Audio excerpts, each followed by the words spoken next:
Gravando a partir de agora. Hoje vai começar com a parte física mesmo, corresponde ao nosso livro-texto, né, o capítulo 2 do livro-texto. Vamos começar com campo elétrico. Deixa eu começar a compartilhar a tela. Eu começo a rabiscar. Estou compartilhando a coisa correta, eu espero. Né? Vocês estão vendo aí a página de entrada, aí, aula 5, campo elétrico. Vamos voltar ao nosso problema fundamental. Né? Quando a gente começou o curso lá, eu falei assim, qual que é o nosso problema básico? Determinar a força sobre uma determinada carga elétrica, uma partícula que tem essa propriedade numa carga elétrica, né? Devido à presença de outras cargas elétricas, as proximidades dela.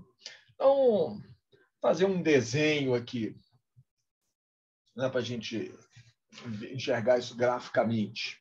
Deixa eu ver. Eu tenho uma certa distribuição de cargas, por exemplo, tem uma carga elétrica. Por carga elétrica, é uma partícula que tem carga elétrica. Eu vou começar com cargas pontuais. Aqui tem uma certa carga com valor Q1, uma outra com valor Q2, tem uma outra aqui com valor Q3.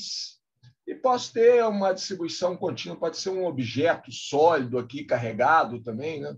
Que tem uma certa distribuição de carga ρ, né? Carga por unidade de volume dentro desse volume circundado. Meu problema é achar qual que é a força sobre uma outra partícula carregada que tem uma carga que eu vou chamar de Q grande, que é a carga de prova. O problema é achar qual que é a força sobre essa partícula aqui. Então, a primeira coisa que eu preciso é de um sistema de coordenadas. Né? Eu falar, essa partícula de carga Q aqui, ela está num ponto do espaço, eu preciso de uma origem, um sistema de coordenadas, né? E aí eu especifico a posição dessa partícula aqui para um vetor posição R. Né? O sistema de coordenadas cartesianas teria as coordenadas x, y e z, né, marcadas a partir dessa origem aqui do meu sistema de coordenadas. As outras partículas, vou desenhar elas longe demais, né? Vou ter que desenhar, vou pedir auxílio aqui, os recursos técnicos para desenhar uma linha reta. Essa linha reta está sendo desenhada em preto, mas depois eu desenho ela, então. Deixa eu ver. Novo, daqui até essa carga Q1 aqui, eu espero que ela esteja aí, só que está em preto, né? Então vamos passá-la para branco, isso. A partícula de carga Q1, ela está numa posição do espaço, né, que eu vou chamar de, eu uso o mesmo sistema de coordenadas, claro, né? E a posição dela eu especifico por, eu vou chamar de R'1. Eu vou usar as coordenadas linha para indicar a posição das cargas que são fonte, né, dessa força que age sobre a carga de prova Q. E reservar a letra R, sem o linha, para a posição da carga Q. A carga Q mudou de posição por alguma razão. Né? Deixa eu levar ela para o valor R correto. Aqui. Ela está aqui. Agora ela está na posição dada pelo vetor posição R. Bom, deixa eu aproveitar essa seta aqui, eu copio ela e colo, que aí eu quero mostrar a posição da carga Q2, que ficou aqui, né? A origem está cá. Né? O R'1 é essa posição da carga Q1. A posição da carga 2, eu vou marcar ela pelo vetor posição. Apanhando um pouco aqui, daqui a pouco eu melhoro. Pelo vetor posição R'2. Né? E posso marcar a posição das outras cargas lá. Não vou ficar marcando tudo, vai complicar o desenho demais. Né? A posição das outras cargas eu determino pelo vetor posição R'3, né? Essa posição de um elemento de carga aqui dentro desse volume, eu posso usar um vetor posição também. A gente conversa mais sobre isso depois. Mas, então, o ponto eu tenho uma carga de prova, e essa carga vermelha aqui, que é grande, né? Eu quero saber qual que é a força, então, que age sobre essa carga, ou seja, qual que é a força na posição R, não? Devido à presença dessas outras cargas aqui, que são as chamadas cargas fonte. Não? As cargas são a fonte da nossa força, né, sobre a carga de prova grande que está ali. Esse é um problema complicado. Você fala, esse é um problema simples. Não, não é um problema. A força depende da distância a cada uma das cargas. Então, isso é um fato experimental. A gente descobre que essa força aqui depende, a força sobre a carga Q, devido à carga Q1, ela depende dessa distância aqui, entre a carga Q1 e a carga Q. Essa distância que eu vou chamar de esse R diferente aqui, eu posso indicar por esse vetor posição R, que é R menos R'1. Ok? Esse vetor R, que é esse vetor que está indicado em vermelho aqui, é o vetor que vai da carga Q1 até a carga de prova Q.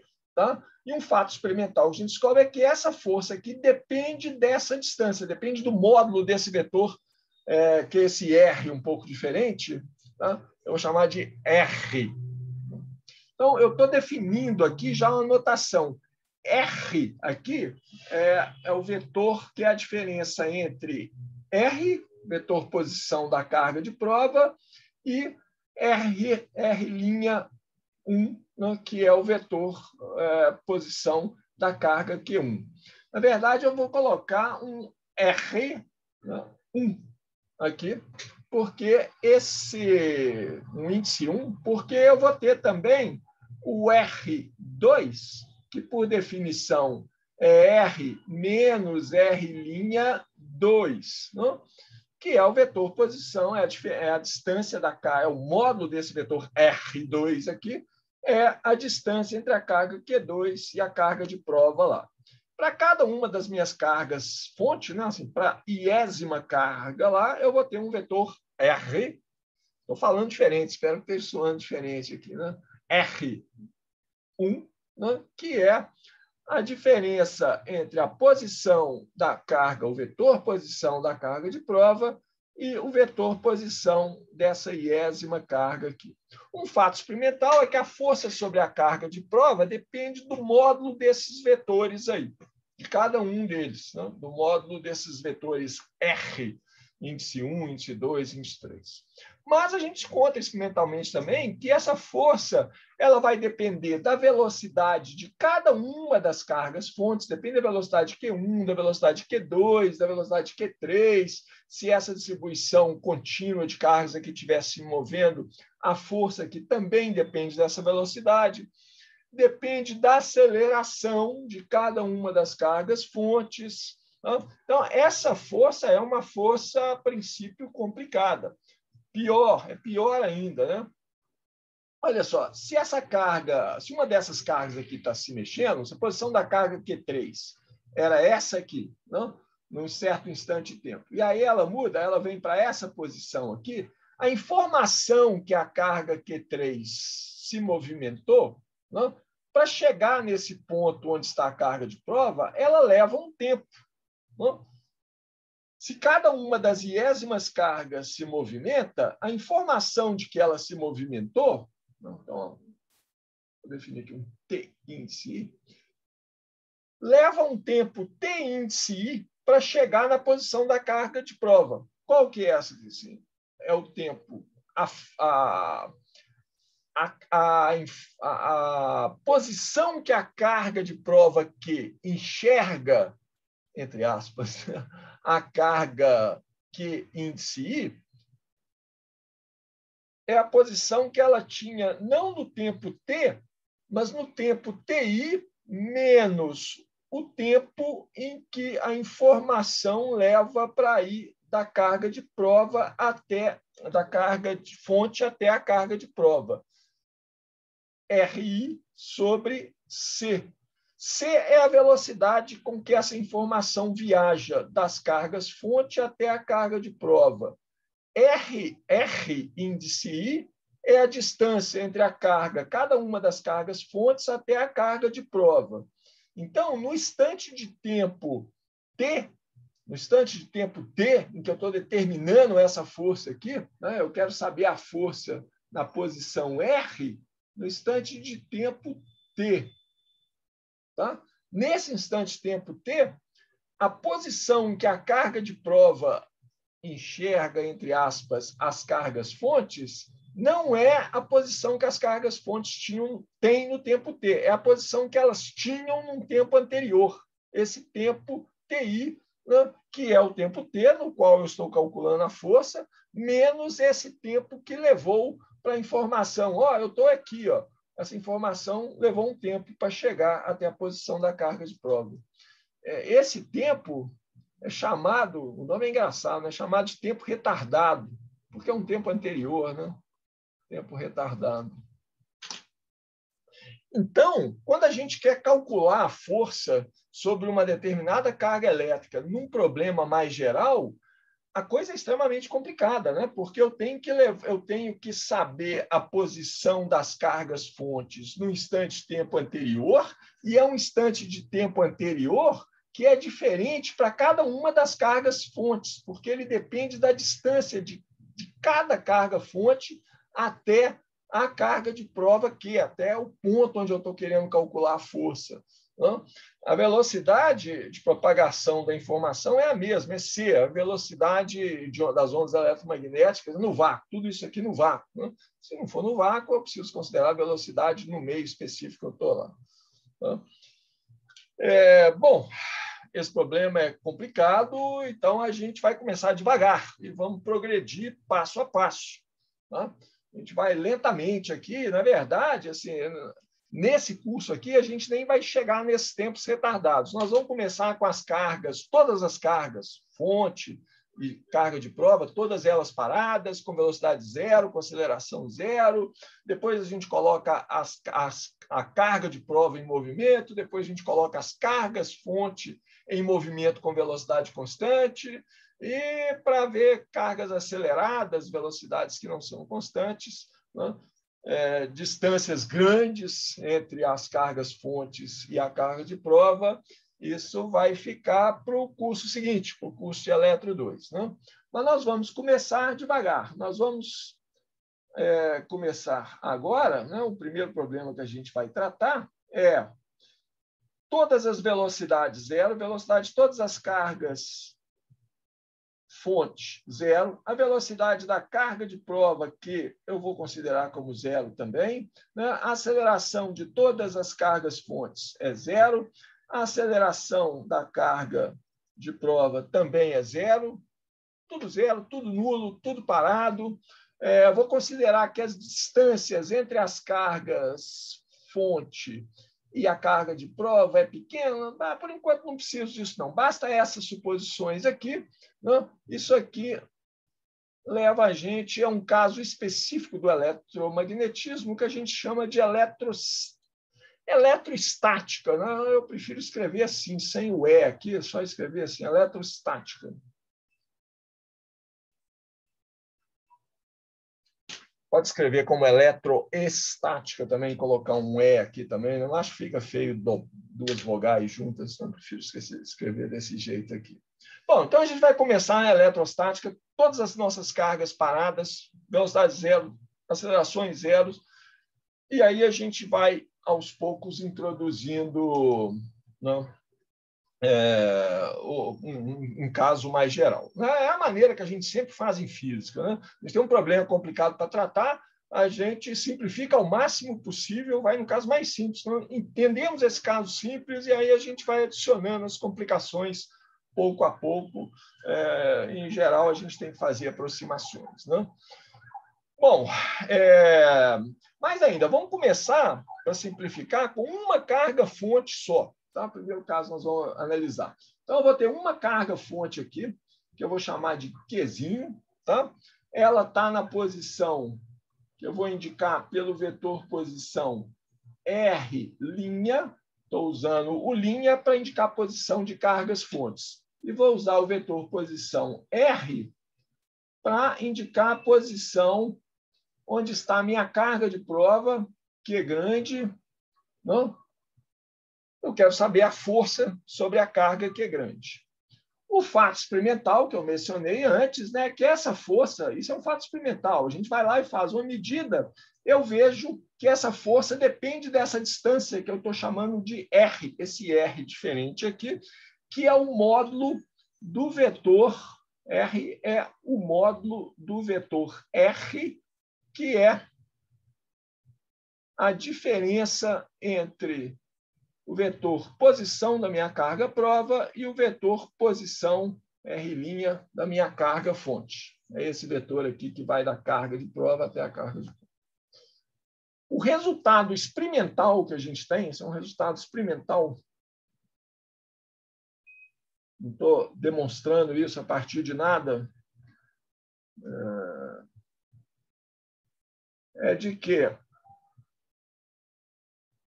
essa força, nesse ponto aqui, a força sobre a carga de prova, a direção dela é a direção R chapéu, é a direção que vai da carga fonte até a carga de prova, ou seja, esse R chapéu aqui é o vetor unitário da direção do R. Esse R chapéu é o vetor unitário da direção de R. R chapéu, eu estou querendo dizer que a força é proporcional a isso aqui, tá? R chapéu é o vetor unitário da direção R, que é o vetor R dividido pelo módulo dele, não? Que é o vetor R dividido por... Bom, vamos explicitar o vetor R aqui, que é, né? Que é o vetor R, posição da carga de prova, menos o vetor R', posição da carga fonte, dividido pelo módulo desse próprio vetor R menos R'. Não? Eu escrevi ali antes que isso aqui é o vetor R menos R' sobre R, né? Que é o módulo disso aqui. Gente, eu estou adotando a mesma notação que o livro adota, que é utilizar esse vetor R aqui, esse R com uma grafia diferente. Né? Isso simplifica bastante a notação das equações. Veja só, eu posso escrever só um R chapéu, em vez de ter que escrever isso aqui, ó, R menos R' dividido pelo módulo de R menos R'. Quando você escreve usando essa notação, só os R e R', as suas equações ficam feias, literalmente feias. Né?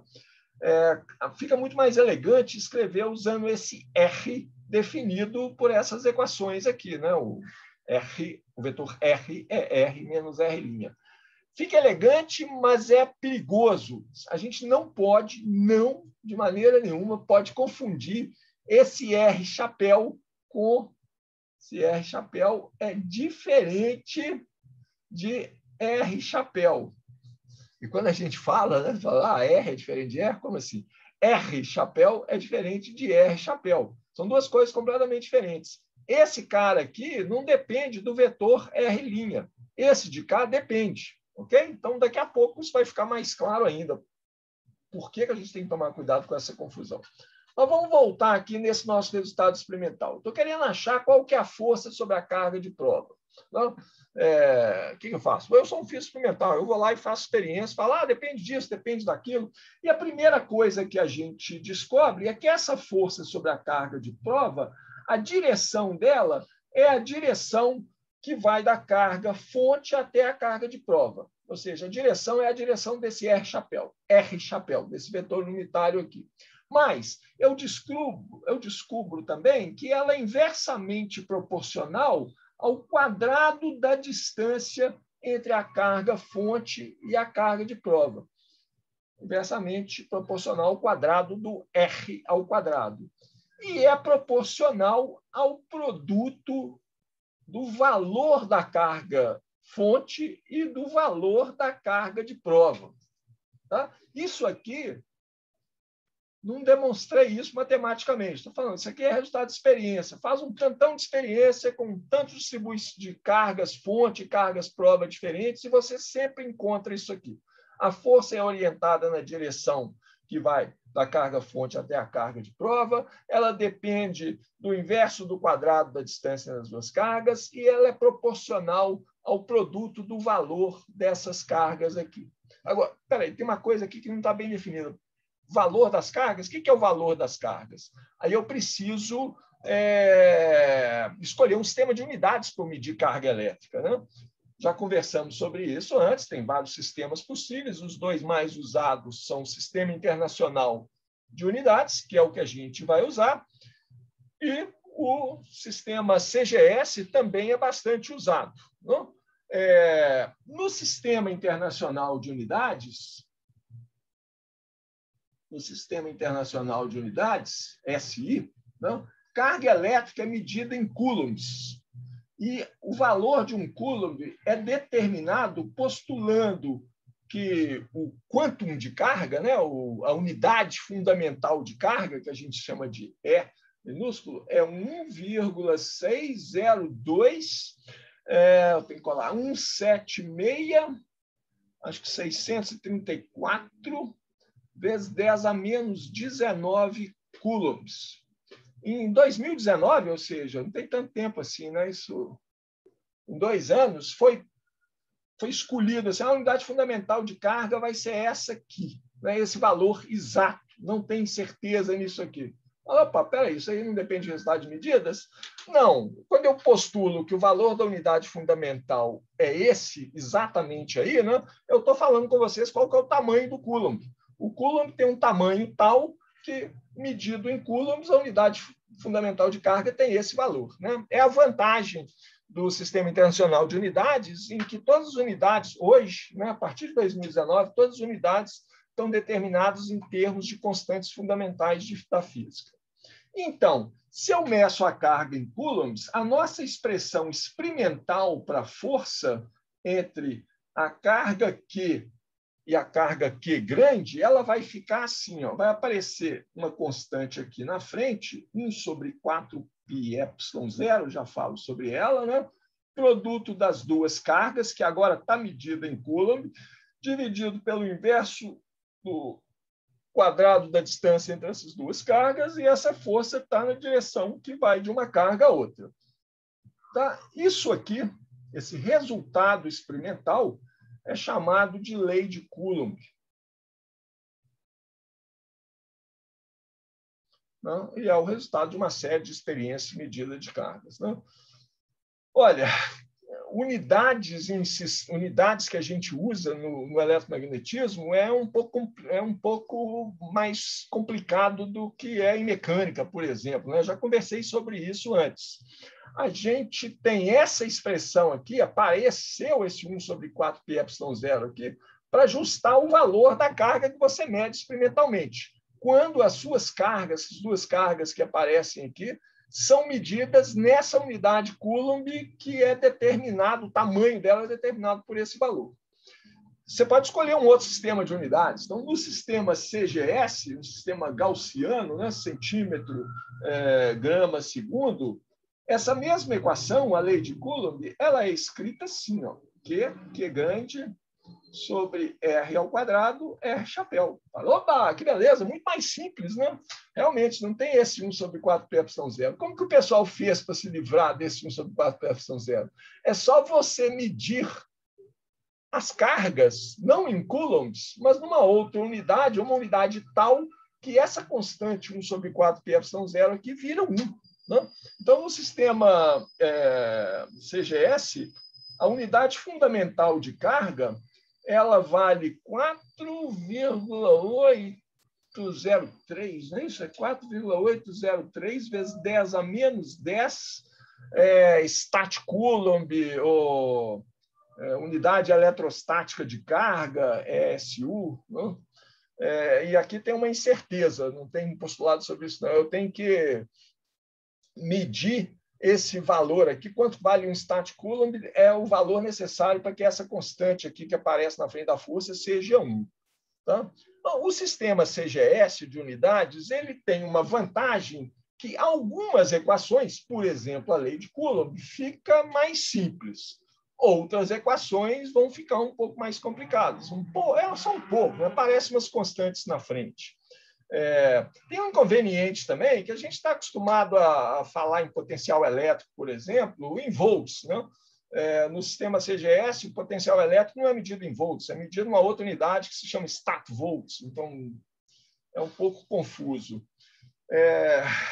Isso aí, gente, até hoje gera uma confusão, por causa disso, né? Porque em algumas situações o sistema CGS as equações ficam mais simples, é mais elegante. Então, é muito comum você pegar um artigo na literatura e o pessoal está trabalhando no CGS, embora a recomendação oficial técnica, né, a norma técnica, trabalhem sempre no Sistema Internacional de Unidades, que é o que a gente vai fazer nesse curso. Tá? Não vou falar mais CGS aqui, não. Embora uma vez ou outra eu possa falar com você, a distância é 10 centímetros, eu falo a distância em centímetros, falo a massa em gramas, mas converte tudo para o Sistema Internacional de Unidades. Vamos trabalhar sempre no Sistema Internacional de Unidades, nós vamos medir carga em coulombs. É perigoso mudar de um sistema de unidades para outro no eletromagnetismo, porque as mudanças não são só de potência de 10, não. As equações mudam, né? Aparecem constantes, somem constantes. Quem quiser dar uma olhada nisso, pode dar uma olhada no apêndice C do livro. No apêndice C do livro do Griffiths, ele comenta um pouquinho sobre essas unidades diferentes, né? E aí ele coloca uma tabela lá com várias equações, qual que é a forma da equação no Sistema Internacional de Unidades e como que essa mesma equação é no sistema CGS. São os dois sistemas de unidades principais. Né? É legal dar pelo menos uma olhada lá, para vocês terem uma ideia, né, do tipo de confusão que pode ocorrer. Como eu falei, é importante saber disso, porque muita gente usa sem avisar. Né? Você está lendo um artigo científico lá, você fala, esse assunto está meio esquisito, aí, esse cara está usando o sistema CGS nessa equação aqui. Mais confuso ainda que, às vezes, no meio do artigo, ele muda para o Sistema Internacional de Unidades. Bem, ok, recado dado, vamos continuar aqui. Tá? Nós já temos nossa primeira equação aqui, que me diz qual que é a força entre uma só carga-fonte, né, e uma carga de prova. Não? A gente quer saber para um caso mais geral, né? Um caso que eu tiver várias cargas-fontes. Num caso mais geral, eu vou copiar o desenho que eu fiz aqui. Não, vou fazer o desenho aqui. Né? Isso aqui é um postulado, tá? Essa lei de Coulomb é um postulado. Não deduzi ela de lugar nenhum, saiu de resultados experimentais, falei, essa aqui é a força entre duas cargas, Q pequeno e Q grande. Mas eu agora quero saber para várias cargas. Eu tenho várias cargas fontes, né? Para várias cargas fontes. Como é que vai ser a força? Para várias cargas fontes.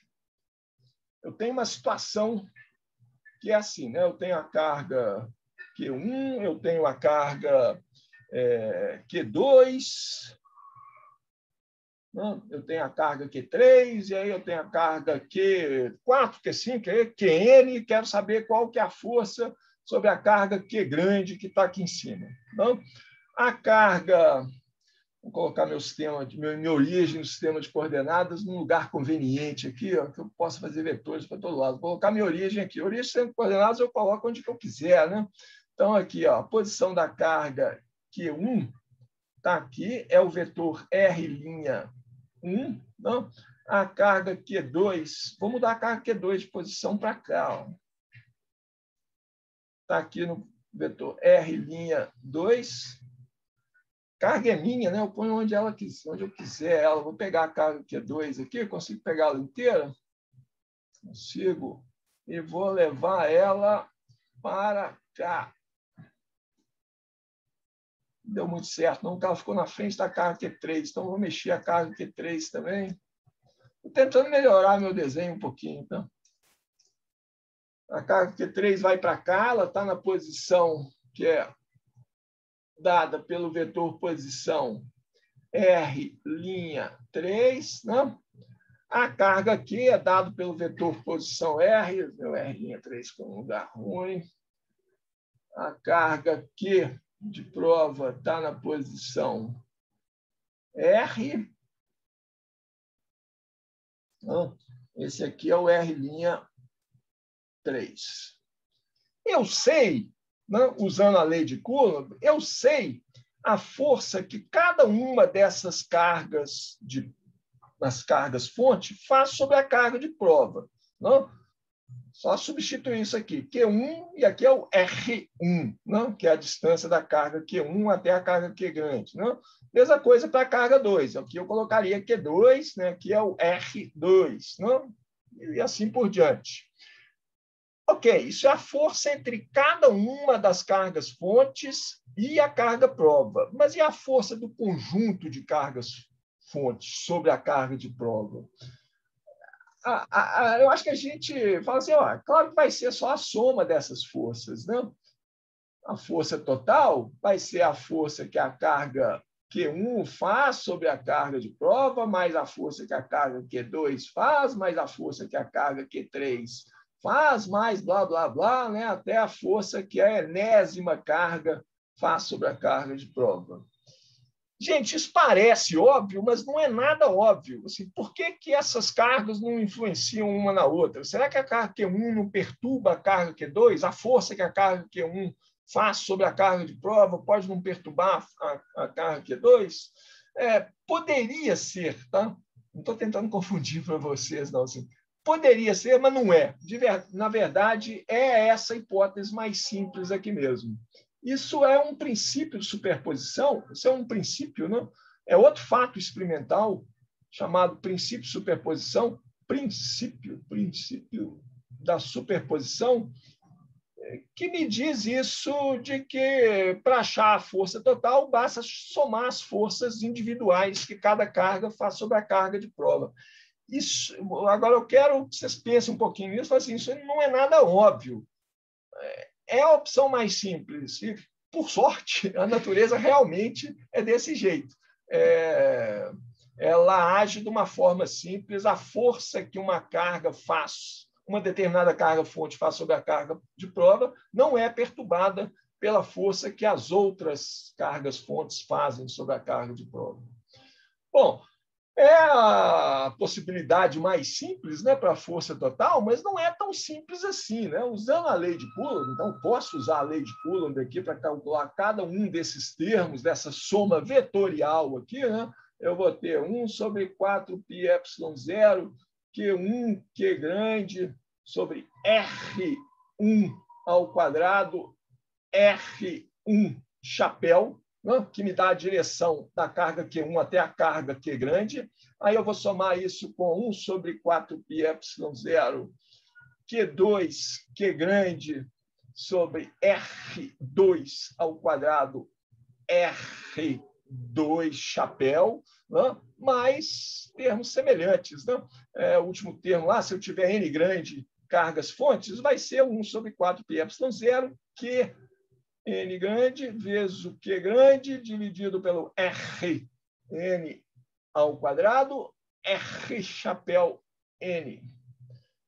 A dificuldade aqui dessa soma, o que torna ela complicada, é que é uma soma vetorial mesmo. Cada um desses vetores R chapéu aqui, R1 chapéu, R2 chapéu, R3 chapéu, Rn chapéu, cada um é um vetor diferente. Eles estão orientados em direções diferentes. Então, é uma soma vetorial, não é uma soma assim tão simples. Eu preciso saber todas essas direções. Muito bem, deixa eu colocar essa equação aqui numa forma mais simples. Eu posso copiar aqui, eu não escrevi ela aqui.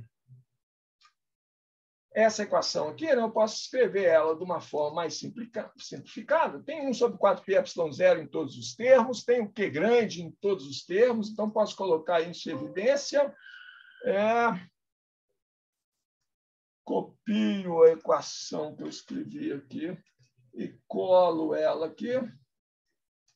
Essa equação aqui. O que eu fiz? Para calcular a força total, eu só coloquei 1 sobre 4πε0, Q grande em evidência, eu tenho essa soma vetorial aqui. Ok? Posso simplificar isso mais ainda? Se eu usar um símbolo de somatória aqui, né? Aqui tem a somatória de Q índice I, né? Sobre R índice I ao quadrado, R chapéu índice I. Então, vou escrever isso aqui, ó. Ajeitar a equação aqui. Não, 1 sobre 4π0, que é grande, está aqui. Isso aqui é a somatória de Q índice I sobre R I ao quadrado, R I chapéu. Não? Bom, olha só, isso aqui Deixa eu trocar o Q de lado aqui. Não, é isso aqui, ó. Qualquer que seja o valor da carga de prova, se o sistema de cargas fonte é o mesmo, né? 1 sobre 4π0 é uma constante, e essa somatória vai ser sempre a mesma. Então, eu posso definir, eu vou definir o campo elétrico.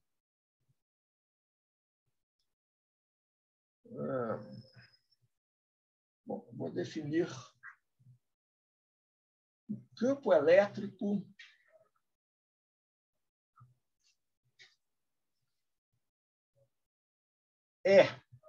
do sistema de cargas fonte. Tá? Vou definir ele da seguinte forma. Em cada ponto R, o campo elétrico é dado por essa equação aqui. Então, eu estou definindo o campo elétrico E, eu estou chamando de E, na posição R, por essa equação aqui.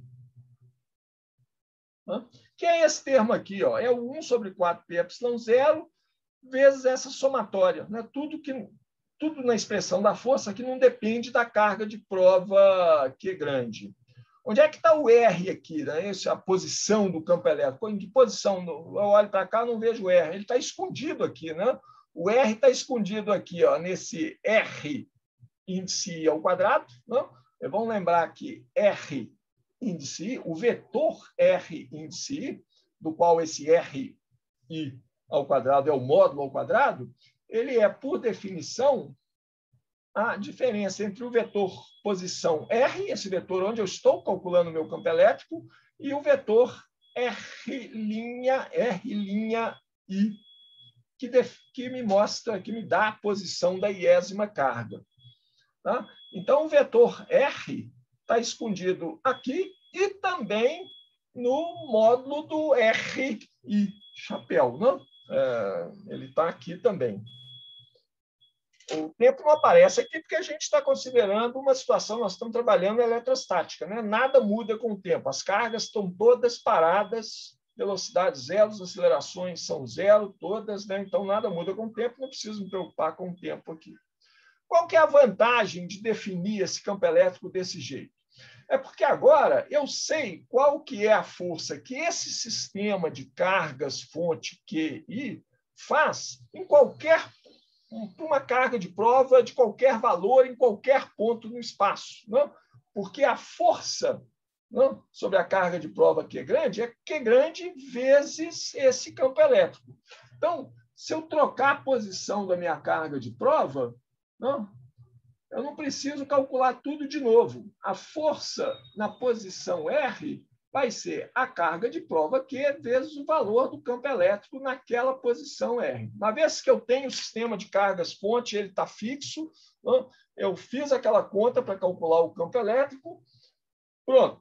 Eu posso colocar a carga de prova onde eu quiser, basta fazer essa multiplicação aqui sobre o valor da carga de prova com o valor do campo elétrico, valor, direção do campo elétrico, né, naquele ponto R do espaço, eu tenho a força. Né? Se eu mudar a minha carga de prova, vou usar essa outra carga de prova aqui, eu sei também calcular a força simples, não preciso falar tudo de novo.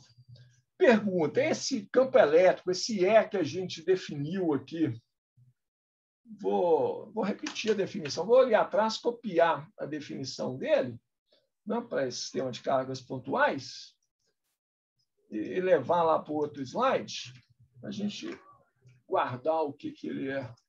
Eu vou colocar ele aqui do lado, que aí eu tenho uma expressão completa para a força aqui. Né? esse campo elétrico que a gente definiu aqui, o que é isso? É só um artifício matemático? Isso tem alguma existência real? Esse termo, assim, existência real, é um pouco perigoso de falar, né? Porque assim, o que é a realidade? Isso é a minha posição pessoal aqui, gente. Tudo isso, toda essa teoria que a gente tem do eletromagnetismo, né? Isso é um modelo que a gente faz para a natureza. Se ele é real mesmo, no sentido filosófico, seja lá o que for do que é real, eu não sei. Mas é um bom modelo, ele funciona. Agora, campo elétrico é uma coisa que existe mesmo? Aí a gente entra no campo da filosofia, tá? Mas toda a evidência que a gente tem é que, sim, isso é uma coisa... Eu não gosto de usar essa palavra real, mas isso é uma coisa real. Que evidência, por exemplo? Né? Se a gente tiver cargas aceleradas, que é uma coisa que a gente não vai ver nesse curso, mas já estou anunciando para você, se você tem uma carga elétrica acelerada, parte do campo elétrico que essa carga elétrica acelerada cria, ela se desprende da carga, ela solta da carga e se propaga pelo espaço, independente do que aquela carga elétrica faça. Você pode ir lá, tirá-la do lugar, parar ela não tem mais aceleração. Esse campo elétrico que foi criado quando sua carga elétrica estava acelerada, ele continua viajando pelo espaço. Né? Se estiver no vácuo, ele está viajando com a velocidade que é o c, o 3 vezes 10 a 8 metros por segundo, e ele causa efeitos em pontos distantes, lá nos confins do universo. Né? Luz é isso, né? A luz que vem de uma estrela e chega aqui na gente, ela saiu da estrela há muito tempo atrás. A estrela pode ter explodido, desaparecido, e a luz, que é um campo elétrico, né? Que é descrita por um campo elétrico, ela chega aqui, a gente detecta ela, vê as propriedades que as cargas que emitiram aquela luz, aquele campo elétrico tinham no momento da emissão, etc. Então, assim, tem uma evidência física, eu estou querendo dizer, tem uma evidência física que esse campo vetorial que está mostrado aqui, esse campo elétrico, ele tem uma existência real. Toda a nossa teoria eletromagnética, né, que a gente está começando a estudar, ela é formulada em termos desse campo elétrico aqui, né, campo elétrico E, do campo magnético B, que a gente vai ver daqui a uns dias. Né? As equações de Maxwell, que são as equações fundamentais do eletromagnetismo, elas especificam para a gente o divergente e o rotacional desse campo elétrico e desse campo magnético. E, a partir daí, a gente parte para calcular qual que é o campo elétrico, qual que é o campo magnético, e daí a gente sabe as forças que atuam sobre cargas de prova. Tá? Agora, o que é campo elétrico mesmo é um pouco complicado. Né? Quando a ideia apareceu, né, de campo elétrico, assim, se firmou a ideia de campo elétrico, viu, não, eu tenho um campo elétrico oscilante que se propaga no espaço, luz é um campo elétrico que está oscilando no tempo, no espaço, né, uma onda, e a luz é uma onda eletromagnética, mas é uma onda é uma oscilação, é uma perturbação em algum meio. Qual que é o meio em que esse campo elétrico existe? Esse campo elétrico expressa um deslocamento do equilíbrio de que meio? Aí tinha aquela ideia do éter, né? Não, existe uma coisa aí que permeia todo o universo, existe mesmo no vácuo, tem o éter, e o campo elétrico é uma perturbação nesse éter. O campo elétrico e o campo magnético também você poderia descrever em termos de éter. É um conceito reconfortante, né? Falar campo elétrico é uma deformação de uma coisa que a gente chama de éter, que tem para todo lado. Mas não é um conceito que se sustentou.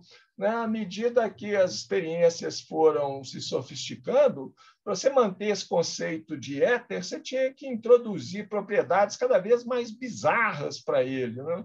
E aí não dava mais. Não dava mais para sustentar e acabou. Então, o campo elétrico hoje é campo elétrico, ponto. É um campo vetorial. Em cada ponto do espaço, em cada ponto R do espaço, eu tenho um vetor, eu associo aquele ponto a um vetor, que, em caso mais geral, pode variar no tempo também. Né? Se eu colocar uma carga elétrica que é grande naquele ponto do espaço, naquele instante de tempo, ela vai sofrer uma força que, no que diz respeito ao campo elétrico, é isso aqui, é a carga, o valor da carga de prova que eu coloquei naquele ponto, vezes o valor dessa coisa, desse campo vetorial naquele ponto. Então, a gente pensa como um campo vetorial, né? Mas ele existe, ele não é uma perturbação de nada que a gente tenha conhecido, simplesmente um campo elétrico. E para poder descrever ele, eu tenho que usar o conceito de força, né? Para poder detectar ele, eu tenho que usar essa força que aparece sobre uma determinada carga elétrica. Muito bem. Como que a gente determina esse campo elétrico? Se eu tiver um sistema de cargas-fontes pontuais, né, eu já tenho uma equação aqui que saiu de um resultado experimental, mas já tenho uma equação. Né? As equações de Maxwell, que a gente vai ver, que são um postulado mais geral, né, elas me dão são postulados. Né? As equações de Maxwell, não resisto a anunciar coisas do futuro. Né? As equações de Maxwell, elas me dão quanto que deve valer o divergente do campo elétrico, papapada, que a gente vai chegar nelas logo, né? Ela me diz qual que deve ser o rotacional do campo elétrico e a mesma coisa para o campo magnético. Né? Eu tenho o divergente e o rotacional desses dois campos, elétrico e magnético, através desses postulados que a gente chama de equações de Maxwell. Isso aí é suficiente para a gente determinar quem é o campo elétrico e o campo magnético? A gente conversou sobre isso na aula passada, né? Não, né? Falta alguma coisa que são as condições de contorno, as condições iniciais. Isso aqui são equações diferenciais, né? Essas equações que são equações diferenciais. Eu tenho a solução delas a menos de constantes, e para especificar essas constantes, eu preciso saber quais são as condições de fronteira, né, qual o valor de campo elétrico e campo magnético em uma certa região do espaço, e quais que são as condições iniciais. Em geral, a gente conversou isso na aula passada, a gente toma condições de fronteira como assim, tanto o campo elétrico quanto o campo magnético tendem para zero no infinito. Né? E aí eu fico faltando especificar qual que é o valor do campo elétrico e do campo magnético em todos os pontos do espaço, num certo instante de tempo t igual a zero. Relacionado com isso, né? No final da aula passada, eu não cheguei a resolver os problemas, não, mas eu chamei a atenção de vocês para dois problemas. Né? Na quarta edição, são os problemas 1,51 e 1,52. Na terceira edição, difere de um aqui, acho que para baixo. Né? Acho que esses números são da quarta edição. E esses problemas me davam o seguinte, né? Se eu tenho um campo vetorial cujo rotacional é zero, isso aqui implica que a integral desse campo vetorial ao longo de um caminho qualquer entre o ponto A e o ponto B não depende do caminho. E aí, uma consequência disso também é que a integral desse campo vetorial sobre um percurso fechado é sempre zero. E, finalmente, se isso aqui, eu posso escrever o campo vetorial f como sendo o gradiente de uma certa função escalar. Isso era um dos problemas, 1,51. O outro problema, vou trocar os números, me dizia que se eu tenho um certo campo vetorial cujo divergente é zero, não? Isso aqui me permite dizer que a integral de f escalar dA, a integral desse campo vetorial sobre uma superfície qualquer, né? S, ela é a mesma para qualquer superfície definida pelo mesmo contorno. O valor dessa integral é o mesmo. Não, a integral é a mesma para qualquer S definido por um determinado percurso, né, que limita essa superfície, definido por 6. Ficou longo. Bom, espero que as palavras digam isso. Sim. É a mesma coisa que dizer que a integral de f escalar dA sobre uma superfície fechada é zero. a superfície for fechada, a integral desse campo vetorial cujo divergente é zero sobre a superfície fechada, qualquer que seja a superfície, é sempre zero. E, finalmente, se f é um vetor cujo divergente é zero, eu posso escrever ele como rotacional de um outro campo vetorial, A. Tá? Por que eu estou falando nisso? Isso aqui são propriedades, né? Uma dessas propriedades implica na outra, né? O rotacional C0 implica em todas essas três, né? A integral de f escalar dl, não depender do caminho, implica em todas as outras três coisas aqui e assim por diante. A mesma coisa do lado de cá. Se o divergente de f é zero, então a integral de superfície sobre uma superfície fechada do f dá zero, ele pode ser escrito como rotacional de A, né? A integral da superfície numa superfície aberta só depende, é a mesma para qualquer superfície aberta, né? Circundada por um mesmo percurso C, e vice-versa. Cada uma dessas quatro coisas implica nas outras três, cada uma dessas quatro coisas aqui implica nas outras três. Por que eu estou falando isso? Porque isso são casos especiais, né? Isso aqui é um campo vetorial cujo rotacional é zero, isso aqui é um campo vetorial cujo divergente é zero. Ok, não é novidade para vocês que o campo magnético tem essa propriedade aqui, né? O divergente dele é sempre zero. Então, essas coisas aqui sempre valem para um campo magnético. O campo elétrico pode ser que ele tenha rotacional zero ou não, pode ser que ele tenha divergente zero ou não, aí depende do caso. Mas, qualquer que seja o valor do rotacional do campo elétrico, do divergente do campo elétrico, ou do rotacional do campo magnético, para qualquer campo vetorial, um campo vetorial qualquer, eu sempre posso escrever ele, sempre pode-se escrever, não, F é igual a o gradiente de uma função escalar, eu escrevi certo ali atrás, o gradiente de uma função escalar, né? O gradiente de uma função escalar mais o rotacional de um campo vetorial. Bom, o gradiente aqui por convenção, a gente coloca um sinal menos aqui. Tá? Eu escolho, você achou a função V, você fala, não, vou usar a função menos V e vou deixar um sinal menos aqui do lado de fora. Tá? Isso simplifica equações que resultam disso. Isso aqui vale para qualquer campo vetorial F. Ok? A gente sempre pode escrever isso. Ok, guarda isso aí na memória, que isso a gente vai usar para frente. Tá? Nós vamos ver isso mais tarde. Nós vamos voltar lá no nosso problema. Não? O nosso problema era achar a força sobre uma carga de prova que é grande, devido a uma distribuição de cargas fonte. Não? Então, se eu sei o campo elétrico na posição em que está a minha carga fonte, a força lá naquela posição é dada por essa equação aqui. E o campo elétrico, a gente tem uma expressão para ele, que está aqui atrás, né?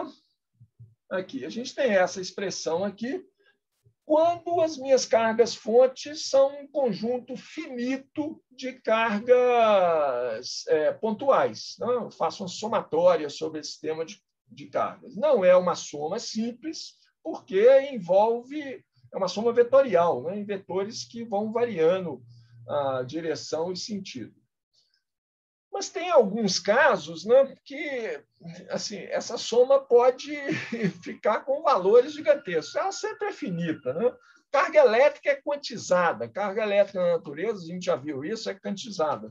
Qualquer carga elétrica pode ser escrita como um número inteiro, né? Qualquer que seja a minha carga elétrica aqui, eu posso escrever ela como um número inteiro da unidade de carga fundamental. N aqui é um número inteiro, 0, 1, 2, 3, pode ir um número tão grande quanto você queira, né? E esse E aqui é a unidade de carga fundamental, 1,602, vou deixar só com 4 algarismos antes de Coulomb, né? Bom, a carga pode ser positiva ou negativa, então vou colocar isso aqui, ó. Mais ou menos 1, mais ou menos 2, mais ou menos 3. Né? Agora, na nossa escala de tamanho, essa nossa escala macroscópica, seres humanos, né, essa granulação da carga é muito pequena. Quer dizer, o número de cargas individuais que a gente encontra numa situação comum, digamos assim, é muito grande. Se eu pegar um pedaço de matéria qualquer, né, a quantidade de carga, pegar 1 centímetro cúbico de um material, a quantidade de cargas elétricas fundamentais que tem ali é alguma coisa da ordem de 10 a 20, 10 a 30 cargas. Né? Esse N grande aqui é um número gigantesco, 10 a 20, 10 a 30. Não dá para a gente fazer uma somatória, né, que vai até N grande igual a 30. Vou copiar a expressão do campo elétrico de novo aqui.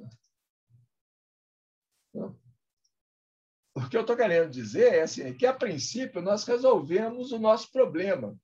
Qualquer carga, qualquer distribuição de cargas-fontes que eu achar na natureza vai ser uma distribuição de cargas pontuais, porque a carga vem granulada, né, em unidades da carga fundamental. Então, o que eu vou ter é uma somatória em que esse N grande aqui, né, pode ser um número grande, pode ser 10 a 30. Não, só fazer uma somatória com 10 a 30 termos. Não dá, né? Não dá. Nem com o maior computador que a gente tem hoje, essa somatória estoura qualquer memória computacional que a gente tem. Então, é conveniente a gente considerar distribuições contínuas de carga.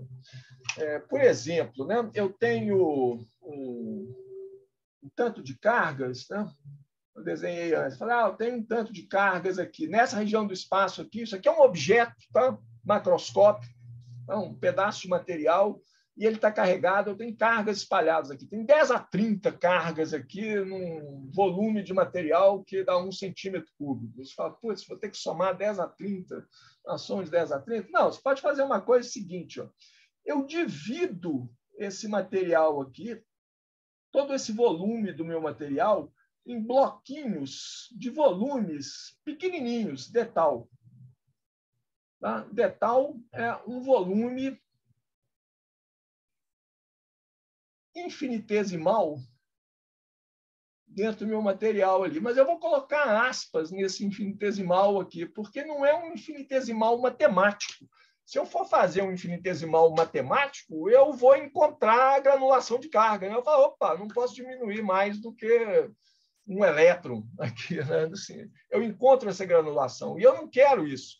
Isso aqui é um volume infinitesimal de físico. Ou seja, é um infinitésimo tão pequeno que eu posso integrar tranquilamente. Eu posso fazer uma integral em cima desse detal aqui. Eu posso falar o volume total desse meu objeto aqui é integral em x, y e z, né, desses volumes de tal. Eu somo todos esses volumes infinitesimais desse objeto aqui.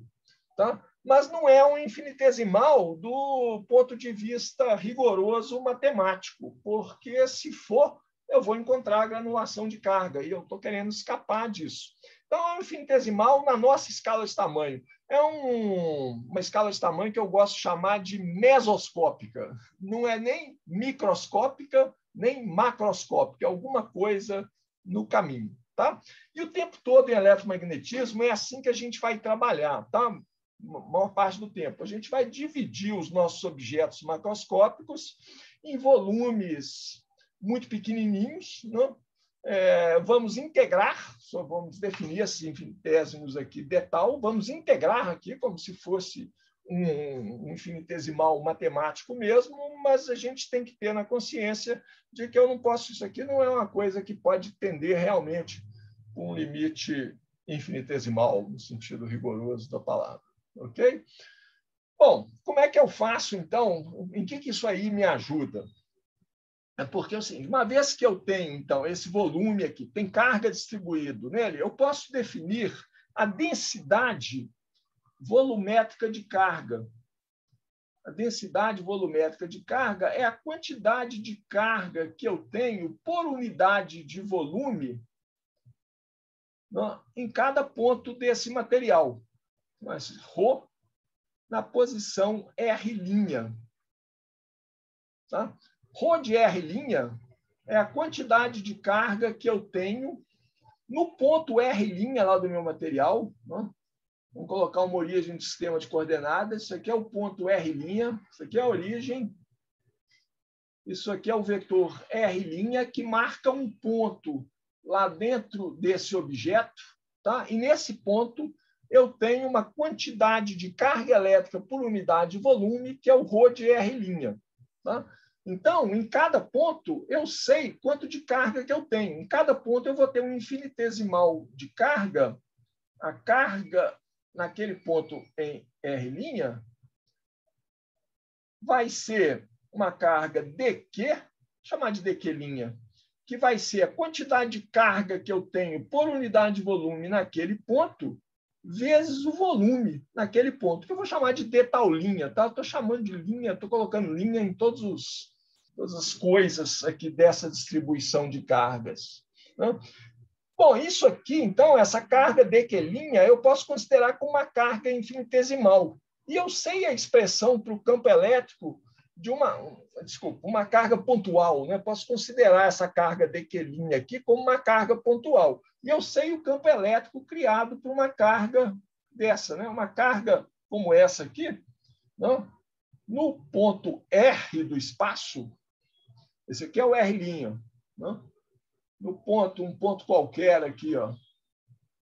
Pode até ser um ponto aqui dentro dessa distribuição, tá? Mas estou colocando aqui para simplificar. Nesse ponto R aqui do espaço, o campo elétrico, que essa cargazinha que está nesse ponto aqui, esse dQ' que está aqui nesse ponto, o campo que ela cria é 1 sobre 4πε0, estou usando a lei de Coulomb, né? É 1 sobre 4πε0, valor da carga, dQ', né? Dividido pela distância dela até o ponto R, que é essa distância aqui, né? É o módulo da diferença entre o vetor R e o vetor R' elevado ao quadrado. E esse campo elétrico ele está na direção de R menos R', é o vetor unitário, então tem que pegar R menos R' módulo aqui, né? Olha como é que a equação ficou complicada, uma vez que eu não usei aquele R que a gente tinha definido antes. Se eu usar ele, né? Complicada não, né? Ela fica feia. Se eu usar aquele vetor R que a gente definiu antes, essa equação pode ser escrita de uma forma mais elegante. Isso é 1 sobre 4πε0, o valor da carga dQ' sobre R ao quadrado, vezes o R chapéu. R chapéu é isso aqui, ó, né? Isso aqui é o R chapéu, né? E o R é o módulo do vetor R menos R', né? Esse R que apareceu aqui. E dQ', eu sei quanto que é. Se eu conhecer a quantidade de carga que eu tenho por unidade de volume, né? Eu sei fazer isso aqui. Então, eu posso escrever o campo elétrico daquela carga, vocês lembram da figura? Passar para o branco, que é mais fácil de ver, né? O campo elétrico, que é um campo elétrico de um elemento infinitesimal de carga. Então, vou chamar de DE, tá? Aquele é um campo elétrico daquela quantidade infinitesimal de carga, infinitesimal, entre aspas, de carga, né? dQ' que está nesse ponto aqui. Ela vai provocar um campo DE naquele ponto. Então, vamos colocar um DE aqui, ó. Né?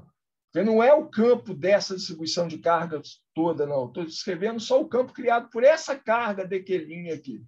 Né? Esse campo, então, é 1 sobre 4πε0. Né? Vou escrever o dQ' agora explicitamente, é ρ de R', né? A quantidade de carga por unidade de volume que eu tenho no ponto R', vezes o volume que essa carga dQ' ocupa, que é esse volume infinitesimal, entre aspas, de tal linha, dividido pelo R ao quadrado, R chapéu. Esse é o campo elétrico da carga dQ'. Se eu quiser o campo elétrico total, o que eu tenho que fazer? Eu vou integrar sobre o volume todo. Não? Vou integrar esse DE sobre aquele volume todo. Não é uma integral simples, que é uma integral vetorial. Isso aqui vai ser 1 sobre 4πε0. A integral sobre o volume todo. Eu estou integrando sobre todo esse volume aqui. Eu estou somando o campo elétrico provocado por cada uma das cargas dQ' que estão dentro desse meu volume aqui. Né? Então, eu vou ter a integral de ρ de R', d tal', R chapéu, tudo isso aqui sobre R ao quadrado. É uma integral complicada, porque é uma integral que envolve esse vetor R, não? Tanto aqui quanto aqui, e eu não posso tirar esses caras para fora da integral, não, tá?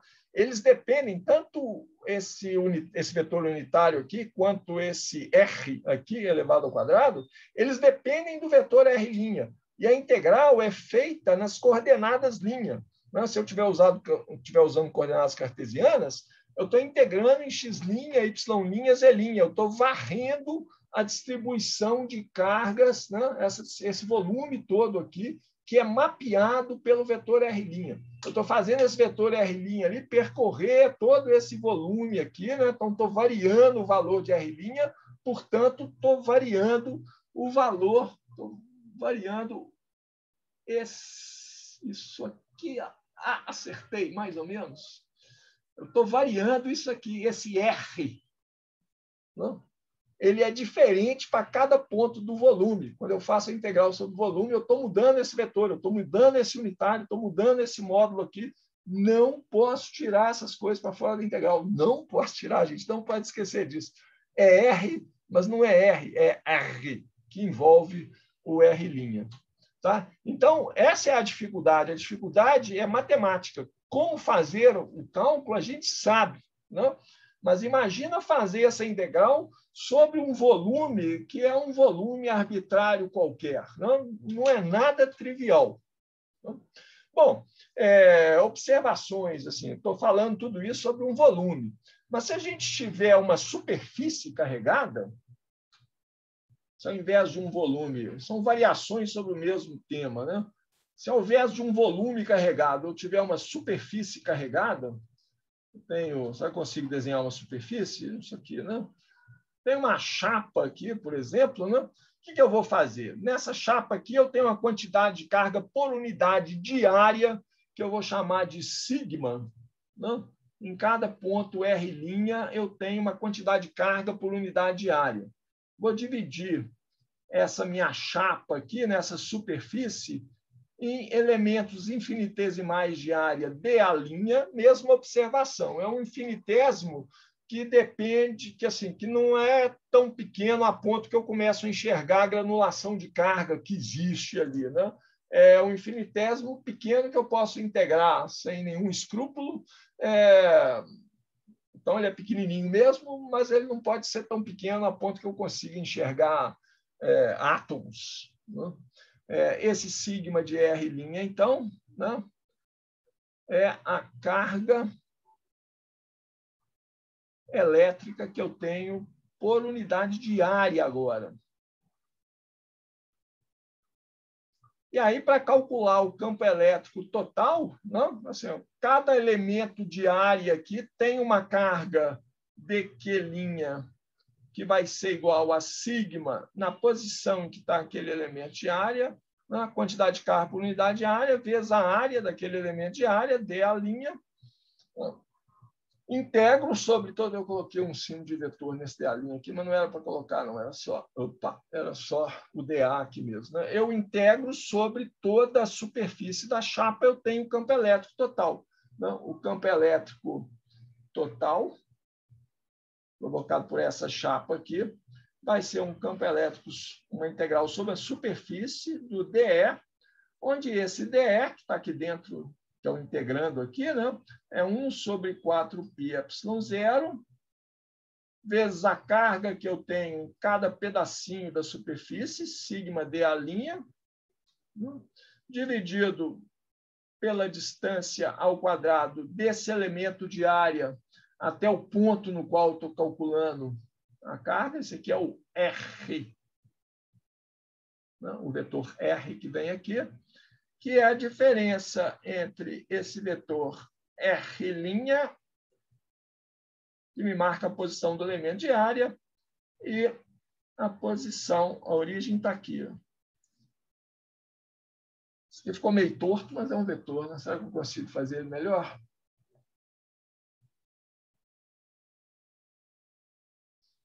um pouco melhor, né? Está indo no mesmo ponto aqui, um ponto grandão. Esse aqui é o vetor R, que me marca a posição onde eu estou calculando o campo elétrico, né? Devido a esse elemento de carga aqui. E aí, para calcular o campo elétrico total, tem que fazer esse elemento de área, esse elemento de carga superficial, varrer toda essa superfície aqui. Eu tenho que integrar sobre toda a superfície. Mas é uma integral vetorial, né? Cada termo depende desse R chapéu, que é o vetor unitário dessa direção aqui, R chapéu. Já fiz para o volume, já fiz para a superfície, né? Então, obviamente, vamos fazer para um fio, né? Para uma coisa unidimensional. É a mesma coisa, né? Vou fazer por completeza, como a gente diz, né? Se a gente tiver um fio, né? Isso aqui é um pedaço, um fio unidimensional em que eu tenho uma carga por unidade de área, unidade de comprimento, que é lambda, né? Lambda ali é a carga elétrica por unidade de comprimento, é a densidade linear de carga. Carga elétrica por unidade de comprimento. Ela vai ter um valor, pode ser que ela tenha um valor diferente em cada ponto do fio, né? Então, é um lambda que é função de R', onde R' é o vetor que me marca uma posição qualquer do fio. Posição aqui. Ó. Isso aqui é R'. Né? Esse R' está me mostrando qual que é a posição de um pedacinho do fio, que é esse pedacinho mais grosso aqui. Vou fazer um pedacinho aqui. Deixa eu marcar o pedacinho, vou fazer uma coisinha mais grossa. Esse aqui é o pedacinho do fio que eu estou calculando, que tem um comprimento infinitesimal, no mesmo sentido que a gente falou antes, dl. Ok? Tem esse comprimento dl aqui. A quantidade de carga que eu tenho nesse comprimento infinitesimal é uma quantidade de carga dq', que é a quantidade de carga por unidade de comprimento que eu tenho na posição em que está aquele segmento de fio dl, vezes o comprimento dl. Né? E o campo elétrico, né, causado pelo fio todo, vai ser 1 sobre 4πε0, tirei para fora da integral, né, da integral sobre o fio, é uma integral de caminho, então, né? Integral linear aqui, de quê? Do dq', que é lambda de R', né? Depende da posição, dl, devia chamar de dl', né? Por consistência, dl'. Chamar dl' porque quando eu fizer a integral sobre o fio, né, esse R' aqui vai variar e o dl' muda também. Né? Ele depende de um deslocamento x', y', z' em coordenadas cartesianas. Dividido por r ao quadrado e está na direção r chapéu. Né? Esse r ao quadrado é o módulo ao quadrado do vetor. Onde que eu vou calcular o meu campo elétrico? Vou calcular ele aqui, ó. Estou querendo calcular o campo elétrico nessa posição R aqui. Tá? E esse R que aparece aqui ao quadrado é o módulo desse vetor, que vai de R' a R. Esse aqui é o R, o vetor R. Tá? Isso aqui é o módulo desse vetor, que vai de dl' até o ponto R, no qual estou calculando o campo elétrico. Isso aqui é o campo elétrico na posição R.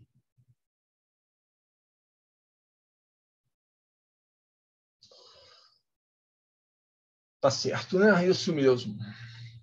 Ok, gente. Então, essas integrais é a mesma coisa, né? Volume, área, superfície, é a mesma coisa, mesma lógica, né? A gente, em princípio, sabe como fazer, mas resolver essas integrais na prática não é nada trivial, a não ser que você tenha situações com uma simetria grande, né, que te permita simplificar o seu problema e transformar uma integral complicada, uma integral vetorial, por exemplo, numa integral linear. Então, ó, eu não vou fazer agora, porque a aula já está estourando, mas vou recomendar para vocês a tentarem fazer para a aula que vem. E aí, no começo da aula que vem, a gente pode fazer esse problema aqui. É o problema 5 do capítulo 2, problema 2.5, que consiste no seguinte: eu tenho um fio carregado, seria uma integral de linha como essa, né? De formato circular, é um fio fechado. Vou copiar um círculo que eu tenho aqui. Ó. Desdesenhar outro. Vamos copiar ele aqui. Ó. Só mostrar o desenho. Eu tenho um fio assim de formato circular. Não? O raio dele é R. Vermelho. Esse aqui é o centro desse círculo. Ele tem raio R grande. Tá? E ele tem esse fio tem uma quantidade de carga por unidade de comprimento que é lambda. Uniforme. Tá? Já simplificou aqui. Ó, né? O lambda, que entra aqui nessa equação, não é função de R'. Ele tem o mesmo valor em todos os pontos. Então, é uma constante. Vou poder tirar isso para fora da integral. Já simplificou a vida. Né? Outra simplificação é o seguinte: eu quero saber o valor do campo elétrico. Vou desenhar uma reta aqui. Eu quero saber o valor do campo elétrico sobre um ponto no eixo. Vou pintar isso de branco aqui, pintar isso de branco, pintar isso de branco aqui. Aqui, ó. Eu quero saber o valor do campo elétrico num ponto sobre o eixo Z, e o eixo Z é o eixo que passa pelo centro do disco. Quero saber o campo elétrico nesse ponto aqui. Ó. Tá? A uma altura Z, acima do centro do disco. Tá? Então, isso aqui tem uma densidade de carga, que está aqui, não? Nesse círculo de raio R. A equação está aqui, é só montar essa equação. Eu quero saber qual que é o campo elétrico nesse ponto. Para resolver esse problema, você pode usar argumentos de simetria, né, para resolver esse problema, mas a lógica está aqui. Vou deixar esse problema para vocês fazerem. Tá? Se todo mundo fizer, ótimo. Né? Mas aí eu posso só resumir no início da próxima aula como fazer esse problema. É o problema 2.5 nas duas edições. Tá? Então, aqui não tem confusão, não. Vamos parar por aqui? Vocês querem fazer alguma pergunta? Tem alguma dúvida? Da minha parte, não, professor. Da minha parte está tranquilo. E o resto da turma está em silêncio, então quem cala consente, está tudo bem, né? Obrigado, então, Moratti. Obrigado. Obrigado, então, pela atenção. Eu vou colocar esses rabiscos que eu fiz aqui lá na página do Moodle. O Moodle está extremamente instável esses dias, muito lento e instável, tá? Mas funciona ocasionalmente. Acho que eu consigo colocar daqui a pouquinho, eu coloco lá esse quadro negro da aula e o vídeo que a gente gravou aqui assim que for convertido. Ok, então... Ok, professor. Eu acho que vai haver mais dúvida mesmo a partir do momento que a gente começar a resolver os problemas de agora. Com certeza, com certeza. É na hora que a gente pega para fazer mesmo é que aparecem as dúvidas, tá? Mas a qualquer momento vocês podem interromper, podem perguntar à vontade, mandar e-mail com dúvida. Se agarrar num problema, vou colocar a lista de problemas recomendados.